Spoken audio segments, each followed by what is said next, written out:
Besi yang kita guna hari ini sebenarnya datang dari angkasa, terbentuk ketika bintang besar meletup dalam letupan supernova yang sangat kuat.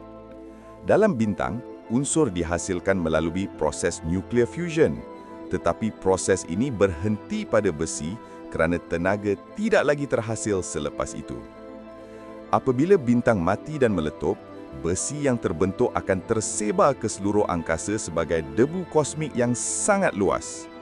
Debu kosmik ini kemudian bergabung dan membentuk sistem suria, termasuk bumi, bersama besi yang berasal dari letupan bintang lama.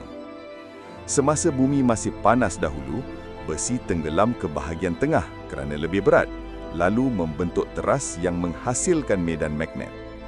Setiap besi yang kita sentuh hari ini sebenarnya berasal dari bintang purba, menjadikan tubuh kita berkait secara langsung dengan alam semesta.